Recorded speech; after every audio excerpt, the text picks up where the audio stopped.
নমস্কার প্রিয় দর্শক, শুভ সকাল। আমি সঞ্জিতা। আজ মঙ্গলবার 16 ডিসেম্বর আমাদের নিউজ চ্যানেলে আপনাকে স্বাগতম। যদি খবরটি ভালো লাগে তাহলে অবশ্যই লাইক করুন এবং চ্যানেলটি সাবস্ক্রাইব করুন। আসুন আজকের গুরুত্বপূর্ণ খবর। আজকের প্রথম খবর দেখে নিই। এমজিএনআরইজি বাতিল করে নতুন আইন। গ্রামীণ কর্মসংস্থান ব্যবস্থায় যুগান্তকারী বদলের প্রস্তাব। নতুন এই বিল গ্রামীণ কর্মসংস্থানে একদিকে যেমন কাজের দিন বাড়ানোর আশ্বাস দিচ্ছে, তেমনি অর্থনৈতিক ও প্রশাসনিক দায়িত্বের ভার রাজ্যগুলির উপর বাড়িয়ে দিচ্ছে, যা নিয়ে রাজনৈতিক ও নীতিগত বিতর্ক শুরু হয়েছে। গ্রামীণ কর্মসংস্থান ব্যবস্থায় আমূল পরিবর্তনের পথে হাঁটতে চলেছে কেন্দ্র। মহাত্মা গান্ধী গ্রামীণ রোজগার গ্যারান্টি অধিনিয়ম বা মনরেগা প্রকল্প বিলোপ করে গ্রামীণ রোজগার যোজনায় নয়া বিল আনছে নরেন্দ্র মোদী সরকার। প্রথমে কথা ছিল নতুন বিলের নাম রাখা হবে পূজ্য বাপু গ্রামীণ রোজগার যোজনা, তবে শেষ মুহূর্তে সেই নামে আনা হয়েছে বদল।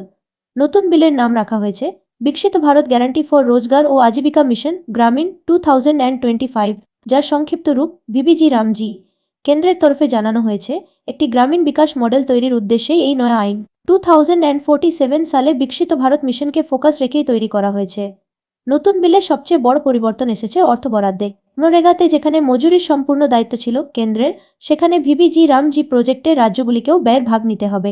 উত্তর পূর্ব ও হিমালয় রাজ্য এবং কিছু কেন্দ্রশাসিত অঞ্চলের ক্ষেত্রে কেন্দ্র রাজ্য ব্যয়ের অনুপাত হবে 90:10। অন্যান্য রাজ্যের ক্ষেত্রে এই অনুপাত হবে 60:40। তবে যেসব কেন্দ্রশাসিত অঞ্চলে বিধানসভা নেই, সেখানে সম্পূর্ণ ব্যয় বহন করবে কেন্দ্র। পরবর্তী খবর, যুবভারতীতে তাণ্ডবের ঘটনায় গ্রেফতার আরও 2টি সংস্থার প্রতিনিধিকে তলব পুলিশের। ওই 6 সংস্থা কোনো না কোনো দায়িত্বে ছিল। অনুষ্ঠানে জল ও ঠান্ডা পানীয় সরবরাহের দায়িত্বে যারা ছিল, টিকিট বিতরণের দায়িত্বে যারা ছিল, তাদের প্রতিনিধিকেও তলব করেছে পুলিশ। যুবভারতীতে বিশৃঙ্খলার জেরে লিওনেল মেসির অনুষ্ঠান ভণ্ডুল হয়ে যাওয়ার পর গ্রেফতার করা হয়েছিল মূল উদ্যোক্তা শতদ্রু দত্তকে। এবার আরও 2জনকে গ্রেফতার করা হলো। আগের বাজার থেকে ওই 2জনকে পাকড়াও করেছে দক্ষিণ বিধাননগর থানার পুলিশ। ধৃতদের নাম গৌরব বসু এবং সুব্রপ্রতিম দে। তারা 6টি পৃথক সংস্থার প্রতিনিধি। তাদের মধ্যে শতদ্রু দত্তের সংস্থার কর্তারাও রয়েছেন বলে খবর। মঙ্গলবার তাদের থানায় হাজিরা দিতে বলা হয়েছে। বিধাননগর পুলিশ সূত্রে খবর, যাদের তলব করা হয়েছে তারা প্রত্যেকেই শনিবারের অনুষ্ঠানের সঙ্গে কোনো না কোনোভাবে জড়িত ছিলেন। ওই 6 সংস্থা কোনো না কোনো দায়িত্বে ছিল। পরবর্তী খবর, আজকের দিনটা ওয়াংখেড়েতে মেসি সচিন ম্যাজিক সুনীলের পিঠে স্নেহের পরশ। ভারত সফরে এসেছেন বিশ্ব ফুটবলের মহানায়ক লিওনেল মেসি। তাকে ঘিরে একদিন আগেও কলকাতার যুবভারতীতে ছিল ক্ষোভের বারুদ। উই ওয়ান্ট জাস্টিস স্লোগান, মিসম্যানেজমেন্টের অভিযোগ, অস্বস্তির আবহ। ঠিক 24 ঘন্টা পর সেই ছবিটা উল্টে দিল মুম্বই। ওয়াংখেড়ে স্টেডিয়ামে রবিবার সন্ধ্যায় যা দেখা গেল তা শুধুই ফুটবল উৎসব নয়, ভারতীয় ক্রীড়াস্মৃতির এক বিরল অধ্যায়। Lionel Messi, Luis Suarez, Rodrigo De Paul, Sachin Tendulkar, Sunil Chhetri একই মঞ্চে। দর্শকদের জন্য আর কি চাই। সচিন পরে মেসিকে নিয়ে বলতে গিয়ে তুলে ধরলেন তার নিষ্ঠা, অর্জন আর তরুণদের অনুপ্রাণিত করার ভূমিকার কথা। পরবর্তী খবর, 24 বছর বয়সী নাবিদ আকরামকে ঘটনাস্থল থেকে গ্রেপ্তার করা হয়েছিল এবং হাসপাতালে নিয়ে যাওয়া হয়েছিল। অস্ট্রেলিয়ার সিডনির বন্ডাই বিচ শুটিং এই সন্দেহভাজন হিসাবে বন্দুকধারী পিতা ও পুত্রকে বলে শনাক্ত করা হয়েছে।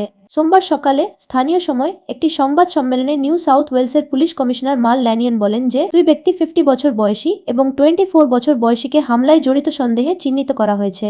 অস্ট্রেলিয়ান ব্রডকাস্টিং কর্পোরেশনের সাথে কথা বলার সময় আইন প্রয়োগকারী সূত্রগুলি 24 বছর বয়সী পুরুষকে নাবিদ আকরম এবং তার বাবা 50 বছর বয়সী সাজিদ আকরামকে হিসাবে চিহ্নিত করেছে। পরবর্তী খবর, প্রয়াত দিশার সাথে নাম জড়ায় চর্চায় অপর্ণার মাজর সমকামী বিয়ে।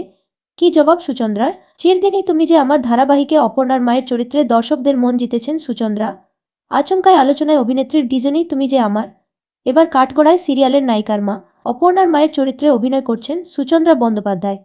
ইন্ডাস্ট্রিতে 1.5 দশক পার করে ফেলা সুচন্দ্রা আচমকায় আলোচনায় নিজের বিয়ের জন্য। টলিপাড়ায় ফিসফিসানি সমকামী বিয়ে সেরেছেন তিনি। অভিনেত্রী রিয়া দত্তের সঙ্গে 7 পাক ঘুরেছেন। সেই বিয়েতে হাজির ছিল টেলিপাড়ার ঘনিষ্ঠ বন্ধুরা। তবে বিয়ে নিয়ে এখনই কিছু প্রকাশ্যে আনতে চান না সুচন্দ্রা। এই ব্যাপারে আনন্দবাজার পত্রিকার তরফে অভিনেত্রীর সঙ্গে যোগাযোগ করা হলে তিনি স্পষ্ট বলেন অযথা গুঞ্জনকে পাত্তা দিতে চান না তিনি। তার জবাব, এখন এই ব্যাপারে তিনি কোনো মন্তব্য করতে চান না। কিন্তু কিসের লুকোছাপা? সুচন্দ্রা সরাসরি এই গুঞ্জনকে কিন্তু উড়িয়ে দেননি। সুচন্দ্রার সমকামী সম্পর্ক নিয়ে আলোচনা এই নতুন নয়। এর জন্য পিছিয়ে যেতে হবে 10 বছর আগে। টেলি ইন্ডাস্ট্রির অন্যতম প্রতিভাবান অভিনেত্রী দিশা গঙ্গোপাধ্যায়ের আত্মহত্যার ঘটনায় নড়চড়ে বসেছিল সকলে। সেই সময় দিশার সঙ্গে সুচন্দ্রার বিশেষ বন্ধুত্ব নিয়ে আলোচনা মাথাচাড়া দিয়েছিল।